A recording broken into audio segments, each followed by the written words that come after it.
Hello everyone, it's Sabrina Fox with Fox Legal Training, and I am back with the Primary Market Education Series.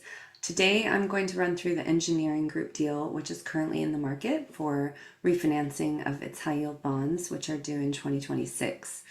Sometimes you run the black line and you just take a sigh of relief because there's not a lot of red there, and what is there is clarifying or upsizing in line with growers, or is otherwise just sort of straightforward. So I'm going to share my screen, as this is one of those instances. This is going to be a pretty quick video. So just starting out, this is the beginning of the description of notes. I've run this black line against the previous OM description of notes, so the notes that are being refinanced. And I take this approach because I more or less assume the folks who are going to be the most interested in this deal already got comfortable with the terms as they were presented in the previous deal. So when I'm going through a red flag review and I'm really trying to get to what matters quickly, I'm just going to run a black line and I'm going to look for the red in places where it matters. So one of the things I did notice, and this was the case in the previous deal as well, is that this deal does have very low guarantor coverage. Now, there may be reasons for this. It is in Italy. There might be some jurisdictional reasons behind it, some structural reasons behind it. But the point is, it's quite low. For the 12 months ended September 30, 2024, you're looking at numbers like 50.7 for revenue, 43.3 for EBITDA, and 65.6 of total assets. And that is more or less in line with the previous deal. It's actually slightly less. So what this tells me from a credit support perspective, and also from a potential capital structure perspective going down the line, is that there is some risk for structural subordination here. So what I would want to do then is just look at the debt covenant and check whether the baskets can be used by non-guarantors, because that is going to be your key protection against the structural subordination risk that is present in this deal. So the next point I wanted to go into is a provision added which will allow guarantors to be released if they are released from the RCF and they do not also at that time secure guarantee a credit facility or public debt of the group. This is something that was added. It just gives note holders a little bit less control over their security package, because obviously if the RCF votes to release a guarantor, they've released the guarantor. And that's just kind of it. So you could see your guarantor coverage going down in a way that is entirely outside of your control, so long as that particular entity is not guaranteeing any other debt as is specified in this new clause 5 here. The next point I wanted to make is that in the security section, there's a note here that if Italian golden power clearance is not obtained, the notes will remain unsecured obligations of the issuer.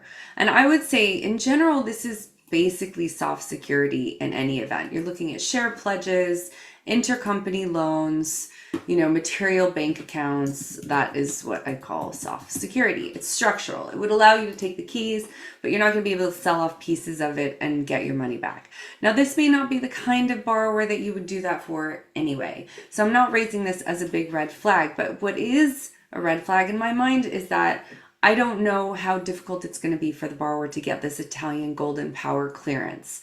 So as if I were a lender looking at this deal, that is something that I would want to ask, because an unsecured note and a secured note, even with soft security, is a very different proposition from an investment perspective. So next, the fixed amounts have more or less been brought in line with the growers. That is something you would expect to see in a refinancing. I'm only pointing it out because there was some red there. So I looked at it, I saw that only the fixed amount has been changed, and I moved on with my analysis. I next saw some added language to the definition of EBITDA, which is similar to what was there before, because it is saying if you're adding something back to EBITDA, you can add back anything that was added back in the OM, in the pro forma financial section, the use of adjusted EBITDA there. And that's pretty normal. We see that in basically every deal now. What's interesting is that what they've done is they've added the run rate adjusted EBITDA for this OM. You can use all of those add backs. The EBITDA that was used in the 2028 notes OM, you can use all of those add backs, and the adjusted EBITDA, which was originally the provision that was used in the original 2026 maturity notes OM. So if I'm a lender, I would kind of just want to make sure I was comfortable and aware of all of those add backs to EBITDA, because they can use those in calculating capacity in the future. And then the last thing really is just noticing that they have upsized by 10 million and extended the maturity of their RCF. This seems like sensible capital structure management to me. The RCF is super senior along with hedging, but that was the case in the previous deal anyway. And that super senior status would refer to the entire credit facility basket typically. Check that now that I've said it. So I'm going to go into liens means, which should take me to the definition of permitted collateral liens. And then it's going to tell me if the credit facilities basket can have super senior status. So yes, indebtedness described under clause 1 may be entitled to receive enforcement in priority to the notes. So the whole basket could receive super senior status anyway. It doesn't really matter that they upsize the facility. It's not increasing the capacity to incur under that basket. So net, it doesn't really change note holders' position in this case.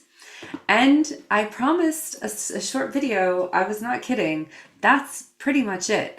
As I said, the red flag review in this case is just looking at terms that are different and structural red flags that jumped out at me. Apart from that, I would like to wish you all a wonderful rest of your day. If you have any questions, don't hesitate to get in touch. Also, exciting announcement, we are presenting the very first of our Knowledge Series webinars on Thursday. I'm going to speak with my colleague Glenn Zahn about the Thames water debacle.